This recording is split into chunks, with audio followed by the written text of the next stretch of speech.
Hello friends, ഇന്നത്തെ recipe എന്ന് പറയുന്നത് ഒരു ചക്ക അവിയലാണ് കേട്ടോ.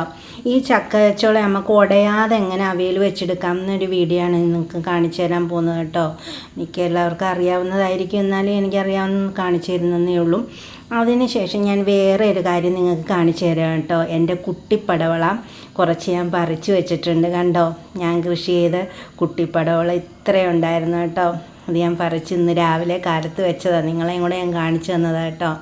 ചക്കയെല്ലാം കഴുകി വെച്ചിട്ടുണ്ട്. കറിവേപ്പില ഇട്ട്, ഉപ്പും ഇട്ട്, മഞ്ഞൾപ്പൊടിയും ഇട്ട്, ഒരു 3/4 ഗ്ലാസ് വെള്ളവും ഒഴിച്ച് നമുക്കൊന്ന് അടുപ്പത്ത് അടച്ച് വെച്ച് വേവിച്ചെടുക്കാം. ഇനി അവിയലിന് ആവശ്യമായ തേങ്ങയും കുറച്ച് വെളുത്തുള്ളിയും കുറച്ച് ശകലം മുളക് പൊടി ഇട്ട് നമുക്ക് ചതച്ച് കൊണ്ടുവരാം.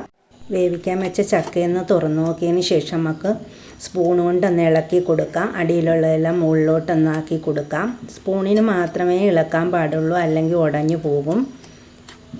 അതിനുശേഷം നമ്മൾ മുകളിൽ അരപ്പിട്ടതിന് ശേഷം ഒന്നും കൂടി മൂടി വെച്ച് തുറന്ന് ഇതേപോലെ സ്പൂൺ കൊണ്ട് ഇളക്കി നമ്മൾ എടുത്താൽ മതി. ചക്ക അവിയൽ റെഡിയായി. ടേസ്റ്റിനായിട്ട് ഞാൻ കുറച്ച് വെളിച്ചെണ്ണ ഇതിലേക്ക് തൂവി കൊടുക്കുന്നുണ്ട്. എന്നിട്ട് ഞാൻ സ്പൂണിനൊന്ന് ഇളക്കി കൊടുക്കും. ഉടയാതെ ഇത് പതുക്കെ ഇളക്കി കൊടുക്കണം.